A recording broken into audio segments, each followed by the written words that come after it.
Okay, in comes the signal. Ladies and gentlemen, guys and girls, brothers and sisters, I'm just going to wait for this audience to build up.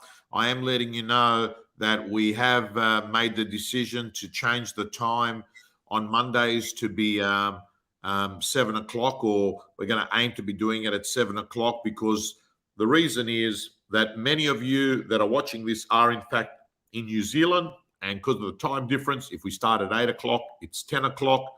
And it was all prompted today because our guest that we're going to be interviewing tonight is actually in New Zealand. Well, what time is it there right now? It's 9:15, 9:13, so 2 minutes to 9:15. All righty. Team, we're in for a treat.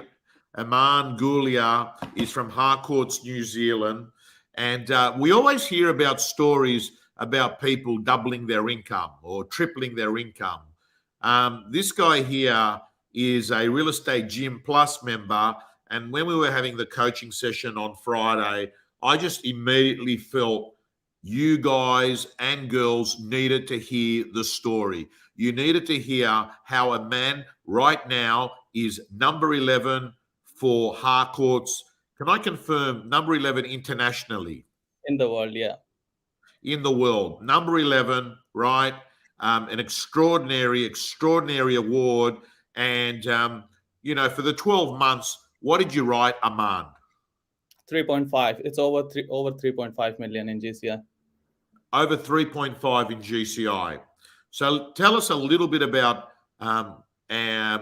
your background in real estate. How long have you been in real estate? You've come and gone. You've come back a second time. Just give us a bit of the background, and welcome everyone who's joining in. Hello, guys. Yeah. So Tom, I came to New Zealand when I was 18 years of age. I came to study mechanical engineering, right? So let's fast forward it to when I bought my first house. I bought a big house on a big piece of land which I wanted to subdivide, basically. So I thought a good way to learn about subdivision and stuff would be to get into a real estate course. I did the course, only to find out that I didn't learn anything about subdivision in the course. It was more about selling and sale and purchase agreements. I thought I would give it a go. So I started selling. I struggled because I didn't have an advantage of a big network because I was an immigrant. So I tried and I gave up, basically, because it wasn't working for me. So I went and did other. How long did you last in real estate the first time? 6 months, and it was a struggle. The 6 months weren't an easy ride. It was really hard, and I thought, look, if this is not working, I need to do something to earn an income, basically. So I still had my license. I kept renewing my license, and only that one day I received a call from a franchise owner. His name was David Findlay. I still work for him, and he's an amazing support system behind me. So I received a call. We met up. He saw something in me. He thought I had the work ethic and discipline, and he had the knowledge and experience. So we sat down. We basically talked about development and the hype around development, which was about to start in Auckland because of the unitary plan. And we made a plan. I jokingly said to him that I want to be number 1 in New Zealand. And he seriously said to me, I dare you to be. I remember those words. And we actually made a plan around it. And just to summarize, I got my first listing after this chat in September 2020. What year? September 2020. Yeah. Right. I sold that listing for $6 million in October, so the next month. From October to 31st of March 2021, I did $300,000 in GCI. Before that, those 6 months I worked in real estate, I was around about 40-50K, right? So 300K in GCI was 1st of October to 31st of March 2021. From there, I was selling really well. I sold $31 million in the month of June, right? So that's September to September to 30th of March, 31st of March, I did 300K. Then the business started to pick up. June, I did $31 million in sale, which made me number one for the month of June in New Zealand for hard coats, number one, right? Because of getting that status and doing so well, I I got a chance to meet Joe Steele, who is now my business partner. He used to own a Harcourt's franchise, and we met up and we thought we could be business partner, and he could help my business grow because he's done it before. So he came and joined me. We became business partner. We did it again in the month of August. We got number one again in New Zealand, and during this period, we got one of the best operations manager, Greer. So it was a team of Joe as business partner, Greer, who was a PA, now operations manager, and myself. So we constantly did really good months. And so long story short, from 1st of April 2021 to 31st of March 2022, 3.5 million in GCI, number 11 in the world, number 8 in New Zealand, number 6 in the region, number 1 in office and the franchises. Okay, and you're originally from what country were you born? India. When did you come to New Zealand? When I was 18. 18. So about what, 12 years ago? 11, yeah. 10 years ago. Okay, so this is an extraordinary effort. So everyone listening here, let's just re-summarize. We're talking about a guy who has a crack at real estate for 6 months, doesn't work out, leaves, goes and picks up some permanent income elsewhere, comes back into real estate just the way fate is, and within 2 years has written 3.5 with his business partner, $3.5 million. Well, yeah, that's right. So Joe has definitely helped me write that 3.5 million in GCI. But I did. It's hard to say what my GCI was without Joe. But I did get number one in New Zealand before Joe joined me. Right. Okay, we're not going to take any credit away from you. That's an extraordinary effort. 3.5 with a business partner or without is an extraordinary effort. That's a credit to you. But what's interesting is your model. You are a very much a social media agent. Like social media is a big part. In fact, you've indicated to me you haven't done a lot of cold calling. Am I right? Oh, I personally haven't cold called. So how the business started to get traction is let's start with how I started, right? So Yes. when we sat down and made a plan, we gave development was a big word at that moment, right? So everyone was talking about development because of the unitary plan. So what in short, unitary plan is the intensification of land in Auckland. So instead of having 600 square meter sections to build a house, now you can build in as you can build 5 houses in 600 square meter pretty much, right? So now you go with building coverage rather than going with the section size. So what really happened was we knew that the demand's going to increase because everyone's talking about it. So demand's going to increase, so we have to supply. So what we did was we went and found those pieces of land. So any mom and dad sitting on a 600-800 square meter section that can be developed was perfect. So how I started was I had a cold caller in Philippines calling for me 40 hours a week, right? 40 hours a week.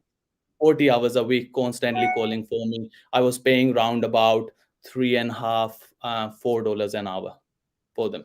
And can I ask, and the goal was to get appointments, was it? That's it. Get me in front of people. That's it. So I gave them a list of, I just bought a really normal database that you get from the New Zealand company, and it had 09 numbers, not mobile numbers. So their job was to just call those numbers. I've provided them with a Skype account, which had a 09 number, which looked like you're calling it in Auckland, basically from an 09 number, right? So he would call everyone. As soon as the calls answered, there was a software which will record the conversation. So most of the conversation will just go in recycle bin. Anytime he would get any sort of interest, he would send that recording to me on Facebook straight away. I would listen to that recording. I would know what he has spoken to them about, right? From Was there, this I will call sent to you on Facebook Messenger? Facebook Messenger straight away. As soon as he's spoken, he'll send me the recording. I will listen to the recording. Depending on what was said, I would call the person and I will get in front of them. I would normally go 30 to 45 minutes before the appointment, and I will door knock either side of the house just to see if they would like an appraisal as well. So the whole aim was for him to cold call and book appointments, and me to door knock and get those appointments into listings. So September 2020 was first when I first got the listing. I got this house which had a big piece of land but had a really narrow driveway. Because of the driveway width, you cannot subdivide that property. Because the house was on such a big land and the house was old, I couldn't get them the price they were after. So what I did was, as normally, I would door knock every house. I door knock the house in front of it. When I door knocked the house, they wanted to sell as well. We combined the sale of two. All of a sudden, it became a development site with the road frontage from the first house and the big land from the back house. There were services. I got them 6 million. The second I got them that price, it got media attention because of the price in that suburb, right? I did this multiple times. I've sold 3 houses where two of the vendors actually took the house with them. Again, got media attention. I was called by a homeowner who wanted to sell. I door knocked the houses next to it, and I sold 8 houses together as a package. Now those houses just by themselves is 900,000, 950, because it was sold as a development site with a per square meter rate of the land. I got them to 350,000 dollars more. As soon as we got there, that got media attention. So a lot of my sales were unconventional and big sales where vendors were really happy, and the buyers were and the developers were really happy as well because of the because of the development land they got. I sold those 8 houses for $10 million, and the developer is building 54 houses there now. So this success and momentum was built, and it just kept on growing and growing and growing and growing. And I think what I did differently is I was never thinking small. I was doing these deals, and I was going for bigger and bigger and bigger deals. Just to give you an example of a thinking big, I I never spent money on billboards. Billboards were really, really expensive. Some of them were $7,000-8,000 a month. I thought there was a lot of money. The first time I ever did billboard, we signed a deal of $150,000, and that 150,000 covered 4 months of billboards in different sites. So I knew if I'm gonna spend big, I'm gonna get big. So it's just I just kept on going and going. What was the marketing on the billboard that you took out? Well, so first of when I got the number one in June, that's what I put on the billboard. A really good story about that. Personal branding of you. Yes, that most of the things I've done in my social media and media is brand awareness. That's it, brand awareness, and I'll talk about the social media strategy more. But just to give you an example of thinking big and being optimistic. So I wasn't aware that I will be getting number one in the month of June in New Zealand. I designed my creative around number one in New Zealand. I paid for the billboard, and it was ready to go, waiting for my award to come. We were really nervous, right? So we were not sure we were going to get number one, but everything was paid for and the creative was designed. We got number one, and the and the billboard went next day. Okay, so basically, what do they say? Visualize it in your mind, see it before it happens, and Always you'll I'll manifest it. I'll come to my office every Monday on Monday morning. I'll write down the sales, which my board is right here. So I'll write down the sales that I really want to make it happen. I'll write down the price that I'm selling them for, and I'll write down an unconditional date on it as well. And every time I walk in, I look at those dates, and it just happened to be most of my deals just happened like that. So I think I'm very optimistic with this kind of stuff, So, and I team, believe in law of yeah, attraction. to summarize so far, what we're talking about is gone off into a unique market, and that is to creating development sites by getting strong knowledge in the marketplace about changes that were made to laws. And then what he did was become creative, contacted them doing cold canvassing. And then after getting an appointment, and I know a few people have asked, oh, is it legal to record a phone call on Skype? Listen, I'm not quite sure whether it's legal or not. I'm not going to comment on that, but I'm going to tell you, regardless, there is a lot of people doing phone canvassing, and whether you send people a recording or you don't send them a recording, the point is they're creating a lead. You are using the recording as giving you information, but they could easily just email you notes and say this and this. Then what you've done is you've gone and not only gone to that appointment, you've door knocked. Yeah. Is that right? You've gone and door knocked other houses, and you've basically said, let's consolidate your property with the next door property, and we can have a highest and best use of your property. We can prove and sometimes it might not work, and we won't push for it. It's only when, let's say, you might, again, an example could be there's a big land and there's no services on it, but there's a house next to it which has got stormwater and wastewater.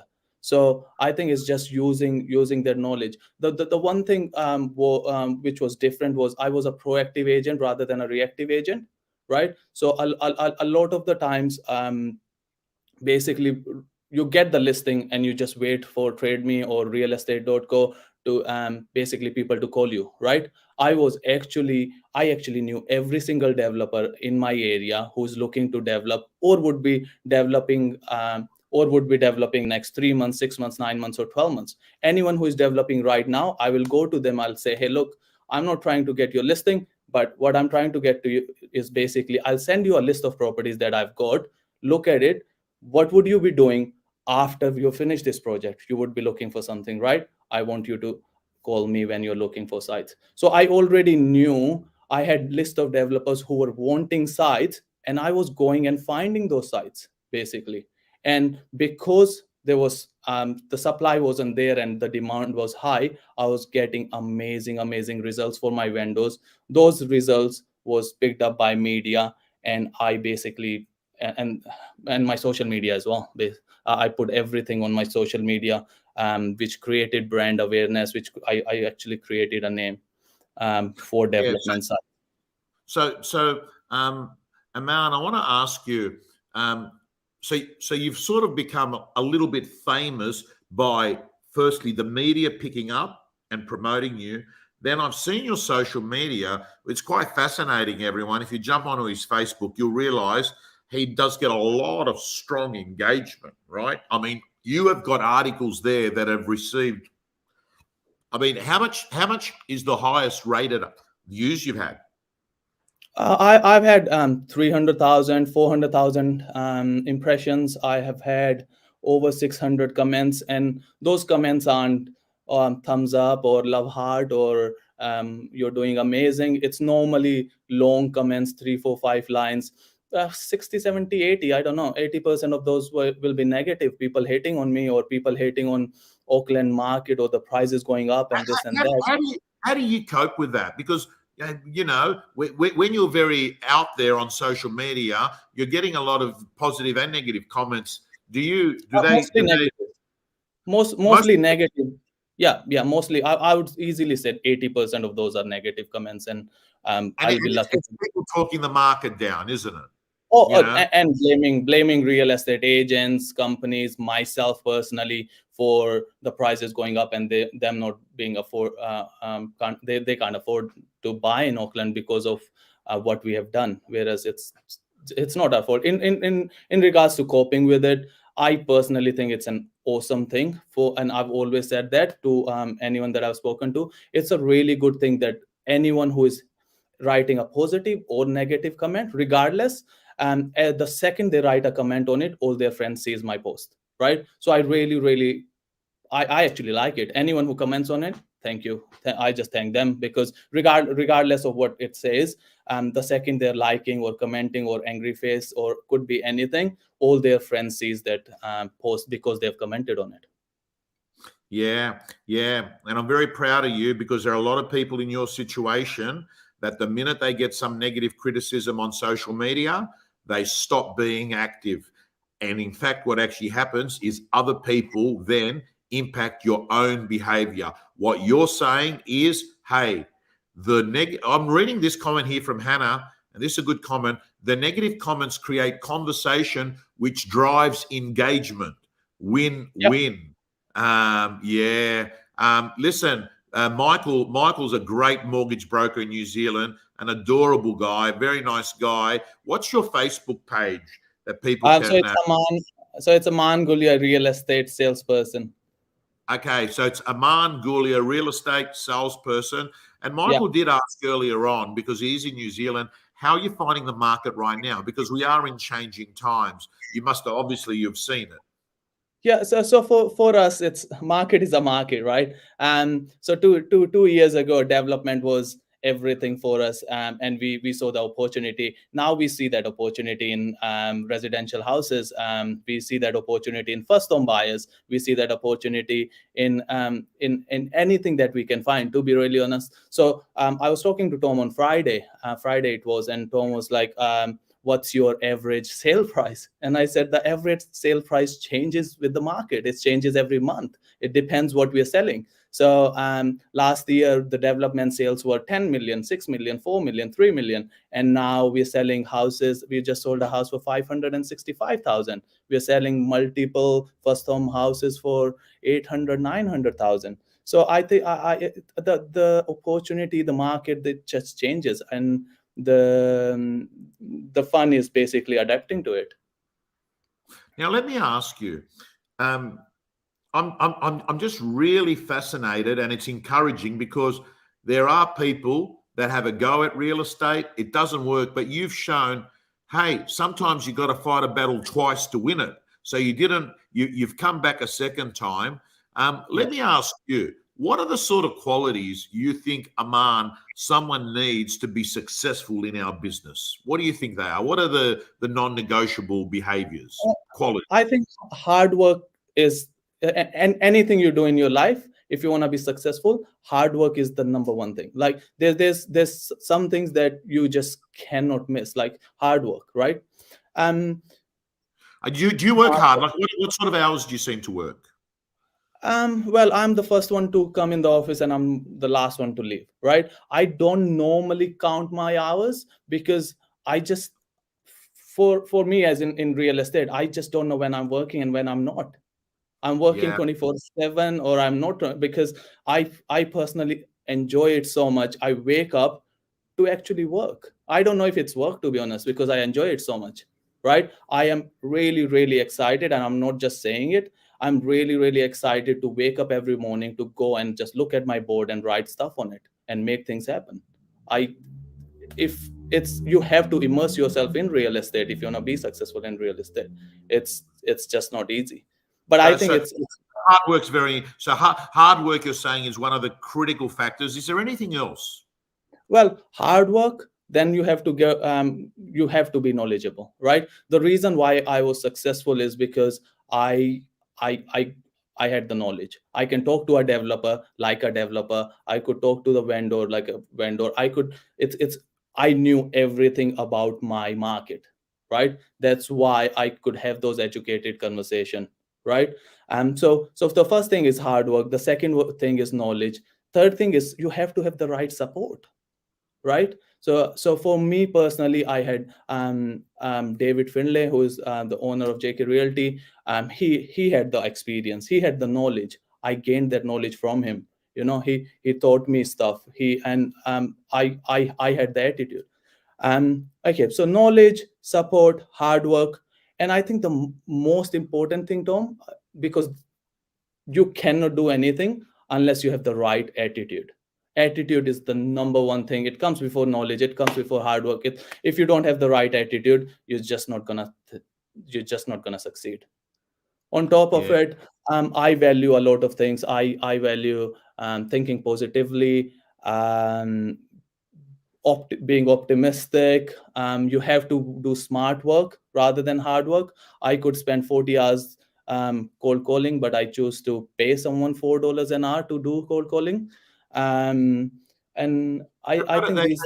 when they're doing your cold calling overseas, they've obviously got an overseas accent, I would presume, but they Yeah. still get the result. But they still get results. Yes, because those people, they're really really polite, and they take rejection well. That's one thing I learned from them as well. Because yeah, you would listen to some of the calls, and they they just keep on calling. And I think I learned that from them, that rejection, you just have to get over it and just Yeah, keep on yeah, going, and be yeah. successful, because you're doing it for yourself, not anyone else. I think I think you should love rejection, everyone. And the reason you should love rejection is that rejection are actually absolute clues that you're heading in the right direction. And rejection is, in fact, data that you're getting back from people. And rejection, of course, is not the opposite of success, but it's part of success. It is actually impossible to succeed without rejection. So if you are not being rejected, you're not going to be successful. And the reason you won't be successful is that you're obviously not reaching out to as many people as what you should be. Because when you reach out to people, you will get rejected, whether it's a canvasser in the Philippines or whether it's you yourself reaching out to your local market. Rejection is not the opposite of success. It is part of success. So if you want to succeed, get rejected faster is probably the thing I should say. Now, listen, the final things I just want to finish off with talking to you is if there's guys and girls watching this right now that are, let's call it, it's not working for them. They're exactly like you in the first part of your career. They're like you in the first 6 months. What's the advice that you give them? Look, first of all, reach out to someone who is doing it. Number one thing, Tom. What I learned. So when Joe joined me in June, he was a really big advocate. He basically introduced you to me, and I went through all the training materials, and I absolutely enjoyed it. And this, I watch every single video you post because it's amazing content. I wish I would have started this way earlier when I left real estate. If I had someone like you doing these videos, I would have been successful way earlier. I would have not spent this Now much time. they're watching your videos. They're watching your video is going to Oh be in yeah, the real. yeah, definitely. Now you've So gone from the student to the teacher. yeah. So look, I think you have to reach out to the right people who are doing it, right? So if you shouldn't be shy at all. If any of you guys watching, if you have any questions or in regards to how I did it, and if you need help, I'm more than happy to just give answers. I personally never compete with the people that I'm working with, or like I've never even. I'll just help you. Anything that you need, message me. Anything I that I. I want to actually write. I do want to get your. Let me get this right. I want Aman. Spell your surname. Guli. GULIA. Yeah. Get rid of that there. I actually want to put your name on the screen there, and the reason why is that we do It's need. the easiest thing is just Aman Gulia Real Estate on Facebook. So facebook.com/Aman Gulia Real Estate. Yeah, and if that's all too hard, go to Google. Google the guy's name. It's up on the screen. You can see it there, and you'll find how you can get a hold of him. Keep up the good work. Your long-term plans in real estate. You want to be up there. You want to be in the top 2, 3, number 1, 2, or 3. Number one is the goal, and just keep enjoying the process. It's look, I am chasing the number one, but I'm still enjoying every single day, which is Yeah, the biggest. yeah. And listen, I know Diego. Diego's a real estate gym member, and he watches everything, and I do coaching with him. So you put it out there, Diego. Diego's number 1 at the moment, isn't he? And Diego is number 2 Number 2. in New Number 2. Zealand. Yeah. Okay. All righty, gang. Hey, thank you so much. Listen, I appreciate it. It's quite late for your time. I am putting this up here. This is what you've got to Google: Aman Gulia, real estate salesperson. Susan's even been kind enough to actually put up his direct URL, right?